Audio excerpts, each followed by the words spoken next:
How's everyone doing? It's Indiana here with Emptoraudio, and I've got two headphones in front of me today, and I'm not doing a review on headphones today, but I want to use these headphones as kind of more of just a example here. When it comes to audio, I've been watching a lot of recent YouTubers that talk about, certain audio. I guess I call it like, the chi-fi stuff, which is, the Chinese hi-fi market, which is pretty large. I think it started off, number of years ago, decades ago, of course. And one of the top brands has always been Topping, of course. And they've been around forever. I've owned a lot of Topping stuff over the years.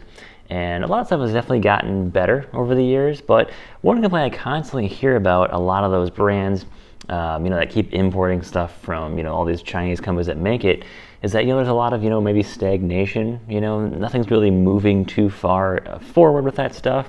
And I don't know, I hear some complaints about it all the time, and it's kind of weird to me hearing that kind of stuff. Just because, when it comes to hi-fi, for me, how far can you keep pushing that bar? We see companies coming out all the time with, new technology, new materials for drivers. There's always something new being created, but you're going to definitely pay a price for that. If you look at, brands that come up with the latest stuff, they've got the newest drivers, they come up with some crazy new amp. You're going to be paying, an extra $10, $20, $30, $40,000 for, maybe a 0.1% difference in sound quality. That might be worth it to you, but is that something you're necessarily going to hear, on a daily basis? So I have these two headphones in front of me. Now, unfortunately, this pair of headphones no longer works. They're both wireless headphones. This is from a brand called Tautronics, and this is their Sound Surge 45s. Probably one of the best wireless headphones that I've heard that is reasonably priced. I think it was like 60, 70 bucks at the time. They no longer make these.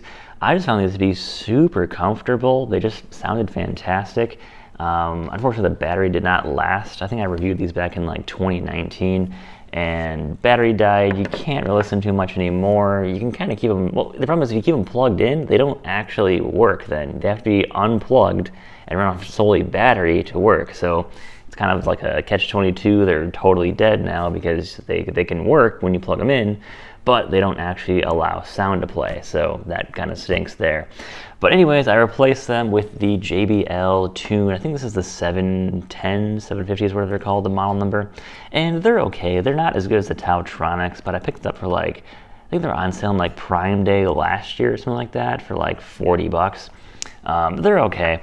Now, what I use these headphones for is just kind of casual listening. If I'm maybe going on like a trip somewhere, maybe it's like, later at night, if I want to listen to music, these are fantastic for that. Now, is there better options for wireless headphones? Of course, I've heard plenty of wireless headphones. There's, of course, options that sound way, way better than that. But the point of these headphones isn't necessarily to, give me the best audio experience out there. I just want some headphones that just, work. And I want headphones that I don't worry about, if I maybe lost them or my dog got a hold of them. It's not a big deal. But for me, though, when it comes to hi-fi, and my personal kind of philosophy when it comes to hi-fi is, just to stay humble about it. There's always something new, something changing, and there's always a big price to pay to get to the latest and greatest of whatever it is. Now, does it sound the best? In my opinion, I like to just go with products that I can keep, trying out. Do I like this better? Do I like this better? Yes, no. And be able to really see, do I like this product better or not? But being able to buy a product like, these, which are relatively affordable, are we going to see, as things keep moving and changing so often, these more affordable products, they keep getting better and better, just like the more expensive ones as well, too. So do we always need the top-end product all the time? Well, of course not. But when it comes to lower-end products in the market, the cool thing about that is it allows us to try the kind of different flavors of audio. We can try, different types of drivers, different types of amplifiers for not too much money, which is the really kind of beauty of the hi-fi world, is that there's going to be, price points all over the place. Now, of course, you can always go into the highest end stuff. But if you read a lot of reviews, a lot of times you can find stuff that goes, $5,000 and above, and it's just going to be okay. If you've ever been to an audio show, You walk into a room, they're like, okay, yeah, here's this room, and there's going to be a $100,000 amp on the floor. There's going to be $40,000 speakers there, and they're kind of showing off maybe their new streamer. And you're listening to it, and you're like, it just sounds okay. It's not like anything mind-blowing. But you walk into the next room, and it's maybe just like a very humble setup, maybe a $2,000 pair of speakers, $1,000 amp, and the guy's showing off maybe his new DAC or whatever he's got, and you're like, wow, that sounds amazing, that is absolutely incredible. So the difference there can be, of course, the type of room you're in. It can be even the type of setup that's going on there, the calibration of that room. There's so many factors when it comes to stuff. It's not necessarily all about price or even having the best products there. Of course, that helps, but there's so much more to it than just, price points and just having the latest and the greatest stuff. So that's why I like to buy some of the more affordable stuff depending on what I'm doing with it. I like to say my entire house for audio is Sonos. Now, I mentioned that a lot in my reviews that say, hey, I like to have Sonos as my bar. If you're trying to make something that's hi-fi, it should sound better than Sonos, because Sonos is kind of just that mass market, product out there. And I think Sonos sounds really, really good for what it is. And I like Sonos not for how it sounds, but for how well it works. And I mentioned that previously before, I think in a review like a couple of years back, about how when it comes to audio products, especially now as we add more and more technology to them, we're not in the vinyl age anymore of, it's just a turntable, a set of speakers, and that's it, where it's pretty easy to use. But we're in that kind of technology age now where usability, functionality is a huge proponent of how well something might sell and might not sell. That's the reason why Sonos is selling more than pretty much any other audio brand out there. It's not because they sound really, really good, but because it's so functional and so easy to use. That's what makes it just so popular at that point. Of course, you can always have something that is, way, way better sounding, but at the end of the day, is that what everyone is after? Is just the best sound quality? Well, ease of use is such a huge factor when it comes to, audio. I'd rather have something that really is easy to use rather than something that just sounds really, really amazing but is super difficult to use. An example for me is I'm not a huge vinyl fan. I mean, I do a lot of work with vinyl stuff. I do a lot for my clients. I fix a lot of turntables, work on a lot of turntables. I've heard some turntables that just sound absolutely incredible that are like $500. And I've heard turntables that are $10,000 and I'm like, this is not very good at all. And even after we have them tune it in, put a new cartridge on, I'm still just like, yeah, this is not a good turntable. It just does not sound good at all. So when it comes to a lot of that stuff, when it comes to, vinyl and just ease of use of stuff, I mean, could we get better audio quality from something that is easier to use? And that's often very true. You can get better audio quality from stuff that just becomes easier to use. And a lot of people argue that, vinyl has a great sound to it, but does vinyl sound better or worse than, say, a CD? Now, I'm not going to really get into that, but there's a lot of differences there between vinyl and CDs. Are you looking for that nostalgic sound, or are you looking for actually a better performing piece of equipment? Because we can take, say like a 60s Mustang, and people love those. There's a big car collection, people out there that do that. But is that faster? Is it better? Is it lighter than, say, a latest Mustang GT500? No, it's probably going to lose in the majority of those categories, but it's that nostalgia that draws people to it. It's not necessarily better in any way, but because people just love the classic sense of that car, that's how people are drawn to it. And that's true for a lot of things in audio nowadays.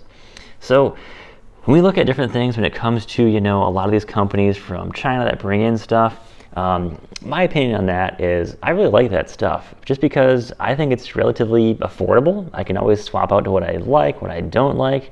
And yeah, they are a little, stagnant at times when it comes to updating their stuff. But I'd rather spend $100, $200, $300 on something that I can easily afford. And I don't really care where it comes from either, too. It could be a US brand like shit. It could be maybe like Peachtree Audio, Macintosh, doesn't really matter to me. I just want something that's going to be relatively affordable for what I want to do with it. Because for me, audio as a hobby is about being able to, swap out to different stuff, try out different stuff. I can't be throwing down, $20,000 on the latest and the greatest piece of gear, and that's my piece of gear now for the next 5 years. That's kind of just my opinion there. I mean, it's always fun trying out different stuff, but at the end of the day, though, is, how much is it really worth it to you when it comes to audio gear? These headphones, of course, they're kind of disposable at this point. They're $60 headphones at most. You can't really resell these, of course, either. I mean, even using these, what are these worth on eBay now? Like $10. So that's kind of the thing there. But for me, though, they get the job done, and they sound better than, $20 headphones that you can buy on Amazon. Spending a little bit extra money, finding a decent deal on something that you really like. I'm not really a fan of JBL headphones, but I heard some good reviews about them, and I figured, I'd give it a shot. They're okay, they're not phenomenal, but now I'm kind of excited to try out the next set of headphones that I get. I'm thinking to myself, okay, can I get something better than these? Or these sound surges here, can I find something that compares to this pair of headphones for that price point? So I like to see what I can find in that price point. For me, it's not just audio quality, but it's also the value that product brings to me. I could go out there and spend $1,000 on a pair of wireless headphones, but now I got $1,000 in a pair of wireless headphones that I may or may not like. And if I do like them, that's not necessarily the fun part about for me is, okay, I got a pair of headphones that I like, I'm content. The problem is I don't want to be content. I always want to be able to find something better, find something different, more functionality, more value, and of course, better sound quality too. So that's kind of what I'm looking for, is when it comes to audio, there is always something new out there. There's always a new measurement out there. There's always new technology, a new material, something else to look for. I feel like every time I look at, streamers or anything to do with, digital, there's always something new happening. There's always a new codecs. There's always a new type of streamer out there. And it's kind of just fun watching all that stuff, And I will say, when it comes to, looking at a lot of like the science behind it, I'll say I'm not a fan of the science too much myself. I respect it, of course. I like reading like audio science review. Pretty fun to read that kind of stuff. But at the end of the day, when I do a review or when I talk about audio gear, I think it's myself, just how does it sound? That's kind of just all I care about. And of course, functionality-wise, is it easy to use? And is there good value in it? That's kind of what matters to me. I'm not one of those guys out there that's like, I got to spend $1,000 plus on this piece of gear, otherwise I don't care about it. Now, you can find amazing gear at every single price point out there. And it's really just how much do you want to spend and how much money do you want to sink in that piece of gear that you're now going to have just kind of sitting there. And are you really going to be content with that gear? Yes or no is kind of the big question.